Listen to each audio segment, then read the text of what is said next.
Hey, what's good guys, it's Zach here with Android Police, taking a look at the latest offering from OnePlus, the OnePlus 5. So it's pretty crazy to see how far OnePlus has come. While they're still not super popular and not everyone knows about their phones, they're definitely a growing company, and each year they do their best to release a phone that they hope will make people think twice about that iPhone or Galaxy, and with the 5, I guess you could say they've done it again. Now, it has been a while since I've seen a phone under so much fire for a number of different reasons. You've got people displeased with the design, saying it's ugly and it looks like an iPhone. You've got people disappointed in the price tag, it's missing features, the list just goes on. While I understand their frustration, I don't really think the phone deserves all that. Now let me start off by saying the OnePlus 5 is one of the best phones, if not the best phone you can get for under 500 bucks. It's pretty hard to find a phone with this loaded of a spec sheet in this price range, right? It's pretty hefty on paper.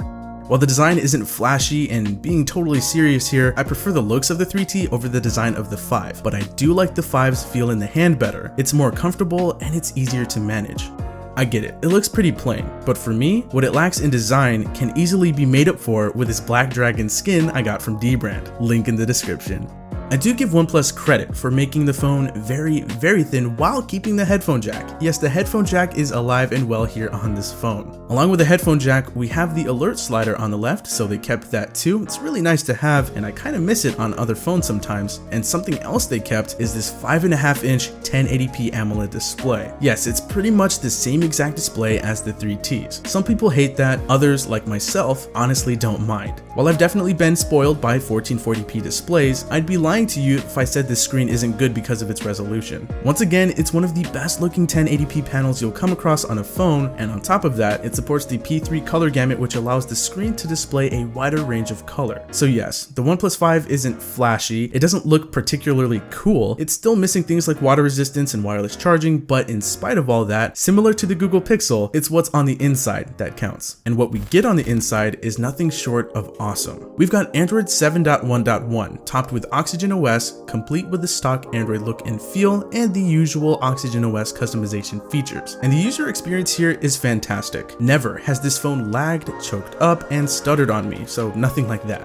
It's smooth, it's quick, responsive, and very fast, and pretty much everything about this phone is fast. From just using the phone, unlocking it using the fingerprint reader, to charging the phone, it's great. The gaming and media experience is nice as well. The bottom firing speaker does leave a lot to be desired, but it gets the job done, and if you're a heavy reader, there is a feature that pretty much puts the phone into what I call the Kindle Paperwhite mode to make reading easier and more enjoyable. Battery life is also pretty solid. Mine brings in about 5.5 hours of screen on time consistently, so making it through the day on a single charge is quite easy. Overall, performance is nowhere near an issue for the OnePlus 5.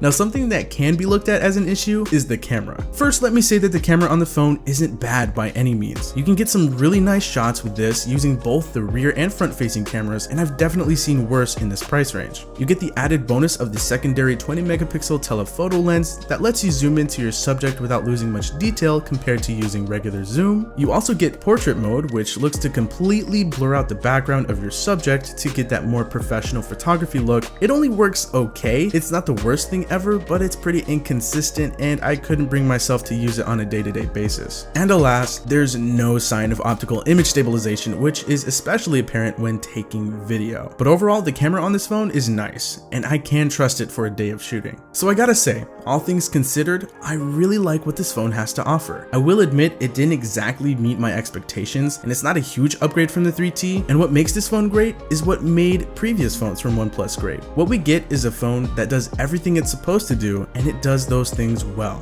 And say what you want about its price tag, it's still under 500 bucks, and I can definitely recommend it to someone who's looking for something that's cost effective, easy to use, and something that just works. It's a simple phone, and sometimes that's exactly what people need. The OnePlus 5 is a great phone, and while it won't wow you with its looks, it'll be sure to let its performance and user experience do the talking.